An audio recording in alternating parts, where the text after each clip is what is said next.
OIC की ख़वातीन पर नवी वज़ारती कॉन्फ्रेंस आज से इस्लामाबाद के जिना कन्वेंशन सेंटर में शुरू होने वाली है। कॉन्फ्रेंस का मकसद OIC के रुकन ममालिक की ख़वातीन को बाइख्तियार बनाना है। कॉन्फ्रेंस की मेज़बानी पाकिस्तान कर रहा है। मज़ीद जानते हैं डॉन न्यूज़ के नुमाइंदे उमैद अली से। उमैद, बताइएगा कॉन्फ्रेंस में सेशन का आगाज़ कब तक होगा? OIC की ख़वातीन पर नामी वज़ारती कॉन्फ्रेंस आज से इस्लामाबाद में शुरू होने वाली है। कॉन्फ्रेंस आज और कल इस्लामाबाद के जिना कन्वेंशन सेंटर में जारी रहेगी। कॉन्फ्रेंस की मेज़बानी जो है पाकिस्तान कर रहा है। पाकिस्तान के जो minister for law and justice हैं आज़म मजीद तैयब, वो कॉन्फ्रेंस में जो है पाकिस्तान की सदारत करेंगे। अगर कॉन्फ्रेंस के मकसद की बात करें तो कॉन्फ्रेंस का मकसद जो है, जो OIC रुकन ममालिक हैं उनमें जो ख़वातीन हैं उनको सियासी, मुआशी, इक़्तिसादी लिहाज से उनके चैलेंजेस जो उनको दरपेश हैं उस हवाले से बातचीत करना है, उस हवाले से डेलिब्रेशन करना है।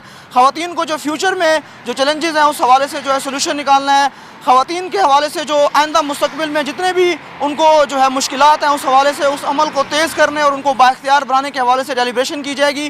कॉन्फ्रेंस में जितने OIC के रुकन ममालिक हैं उनके जो डेलीगेशन है और जो इंटरनेशनल ऑर्गेनाइजेशन के जो मंदूबीन थे वो भी जो है इस वक्त इस्लामाबाद में पहुँच चुके हैं। और रात के इस्लामाबाद इंटरनेशनल एयरपोर्ट पर जो वज़ीर मुमलिकत बराए क़ानून है बैरिस्टर अकील, उन्होंने उन डेलीगेशन का जो है इस्तकबाल किया है।